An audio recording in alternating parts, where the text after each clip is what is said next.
Welcome back, my friends, to TFT Hyper Roll with Artar graphic. We're starting this way now because there's now just portals that we choose, so you know what to do at this point as we get into the build.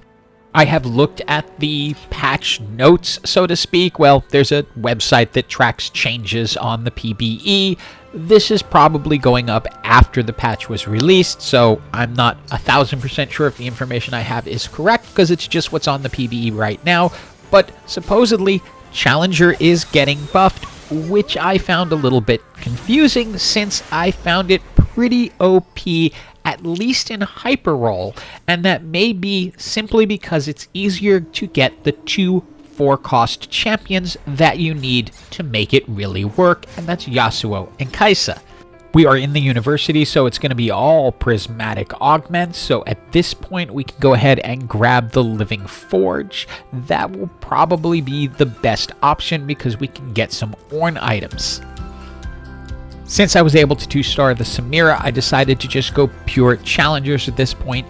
Gave Warwick the Zhonya's so that he could drop aggro, similar to the way an Edge of Night works, if he gets low, but he is so effective at just holding things in place between his healing and that fear. You can see when he drops aggro, it's just in time, and he ends up helping us win the match.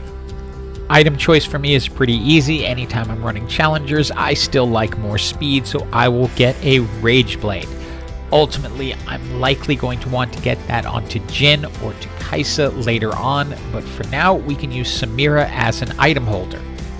And please excuse my silliness because I'm facing somebody with the name Styx, S-T-Y-X, so I can't help but quote them lyrics from Styx songs whenever we're in battle together, but they never acknowledged that I was doing it. Now what I'm running here is basically one of the most forcible and meta builds that there are, at least as I've found in Hyper Roll, and that is the Ionia and Challengers, where you start off with either the Challengers as I did, or you bring in the 3 Ionians if you're able to get a 2-star Jhin. Sett creates Juggernaut with Warwick, and you basically keep building it up until you get Yasuo and switch Jhin out for Yasuo, and that gives you the Ionians and Challengers. Key items in general are going to be your Yasuo items, which are going to be Infinity Edge, Bloodthirster, Hand of Justice. That way he keeps lots of health. You are going to want to tank up Irellia at some point, but with Warwick out in front with that Zhonya's, that seems to be doing the trick. This is a very, very strong early game comp. Where it would run into trouble is towards the end game. Now, they may have fixed that if they kept the buff to 6 Challengers that was showing in the PBE.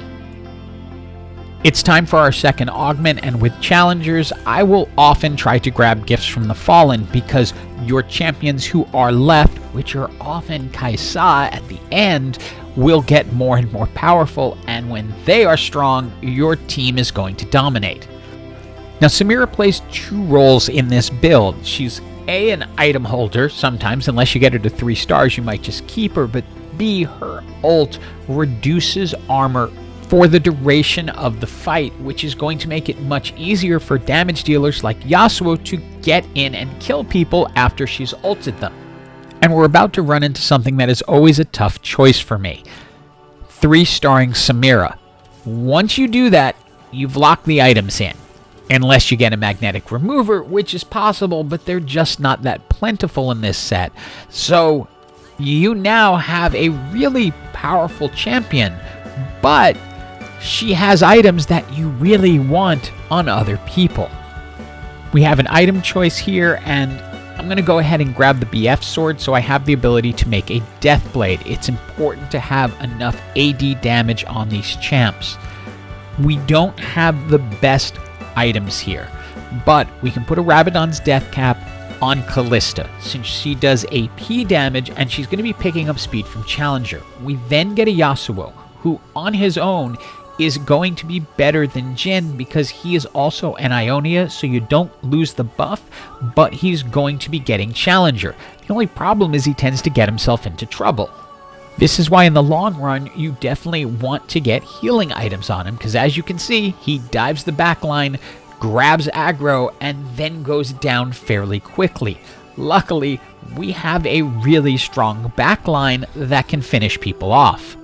And you can expect to roll through a lot of this, especially if you get an early Yasuo or Kai'Sa. But either way, the trouble for this build is not in rounds 1 through 6, it's after that. Heading into the final augment, I was really hoping for healing orbs or something like that. Martyrs could work, but it's not a high health team, so it's not going to give you a lot of healing for that.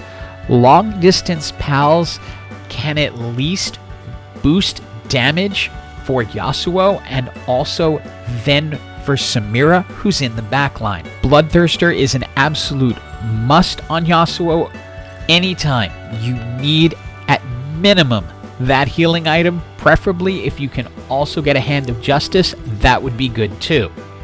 With Yasuo up at 2 stars and getting increased damage from Samira, who's up at 3 stars, you can see that he now is able to go in and take over. The healing keeps him alive and he leads the damage charts. We're about to fight Styx again, and so I need to pause right here before it starts and set this up properly because I wanted a reaction. And I figured even if they didn't know the band they were named for, they knew South Park. Can't stand to leave things unfinished. It's like when you hear the first part of that song, Come Sail Away by Styx. If I hear the first part of that song, I have to finish it. Really? So I had to give that a try, didn't I? I'm sailing away.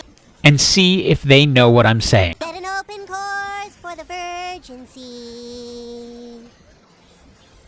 But alas, they just ignored my silliness. So, Cartman? I've got to be free the face of that's hit me. I'm bored on the couches, climb aboard, wishes for tomorrow, and every show and I'll try, carry on. Back to the match, we have some item choices to make. We are still without Kai'Sa, so I go ahead and grab a Quicksilver for Yasuo, just so it will speed him up a little more, and then decide to get Redemption for Warwick, and that's because of Zhonya's. He's going to last a little bit longer, and the additional healing could help. I had also picked up an Urgot to trigger Zaun, because why not? We have it at that point, and we finally get the Kai'Sa we need to give ourselves 6 challengers. And as you can see, when it fires well, this build really works well, especially early. It is going to flip a little bit, and you'll need to make adjustments. But getting here, yeah, it's not that hard. It's time for our next Ornn item, and we end up getting the Trickster Glass. I was really torn where to put this, but ultimately decided why not on Urgot, because he is part damage, part tank, and one of the weak parts of this build is not enough tank. The concept is Urgot is going to fling things and insert himself in while Yasuo can do the majority of the damage, and you see it just works perfectly, and we are suddenly into the top 4 without having lost a match so far. We are on our final set of items, and I was really hoping for a Rage Blade, but it's just not in there. I go ahead and grab the Protector's Cowl for Warwick, because that will just be more healing again. With Zhonya's and Redemption and his Fearing People, he is a key tank. Then I make a mistake. I should have grabbed the Jeweled Gauntlet for Kai'Sa, but decided to get Last Whisperer for Urgot so we could shred more armor on more people, because Samira is just a single target. She has to ult on them. Urgot will have more targets with lower armor. That way Yasuo can ultimately do more damage, and since Kai'Sa came into this so late, I wasn't particularly focused on itemizing her optimally, but should never count Kai'Sa out. Usually this is where the match just goes bad with this build because they're squishy, but we were able to get through this team, and so I had some hope that maybe we could come out of this completely unscathed. When I take a look at the next team, I know I'm in trouble. It's 6 Bastion for Shadow Isles. we're not going to be able to get through a 6 Bastion team really, really quickly, which is what you need to do with Challengers, because the Bastions are going to have double their resistances for the first 10 seconds and then be getting shielded by Senna from the corner, meaning we're not going to get the damage we were getting before. And while they give it a really good try, Gwen is just able to get in there and snip things, and Senna is able to keep doing damage, ultimately leaving us with just Warwick, who gets knocked out, and we suffer our first loss. But we're now in a 1v1 against a team that I don't know if I can beat. Through rolling, I've gone from having no Kai'Sas to being 2 away from gold, so I decide the only chance I'm really going to have is to itemize Kai'Sa. So I flip out Kalista, who was 2 stars, to get her items over to Kai'Sa and then go looking for the gold Kai'Sa. The main difference between Kai'Sa and everyone else on the team is she lasts a long time because she dashes out of trouble. Where Yasuo will go right into the middle of it, Kai'Sa's going to go out of her way to get out of it, away from people, and fire missiles in that do the damage for her. The problem is, when she's one of the only ones left, they can't help but focus on her and take her out. And this is feeling very familiar to me because I can't tell you the number of times I have gotten into the top 4 in first place with this build, only to either go out 4th or 3rd because it can't stand up to some of the tankier builds, often ones with CC like Demacia or Bastion if they have 2 and 3 star champs that are going to hold up Challengers and make it difficult for them. Now I know there is only one real chance for this comp, and that is that. A gold 3-star Kai'Sa. I reforge one of the Ornn items, get an Eternal Winter, put that on Sett, and then give Kai'Sa the Quicksilver so she'll be attacking faster. The other thing I want to do is change who's in love with who and make sure Kai'Sa's getting that bonus. So we move her into the corner at the last second and make sure that she's the one getting additional damage and power. You will see the difference that makes, on top of the fact that she's now 3 stars and doubling the amount of missiles that she's sending out. And those 2 things together are going to allow her to clean up this team, staying alive long enough to finish off Styx, who never acknowledged their name. Hope you enjoyed this video. This is a really solid build. Give it a try if you get a chance. And as always, have an absolutely awesome day. Gathering, I think just been about my head, the same girl says,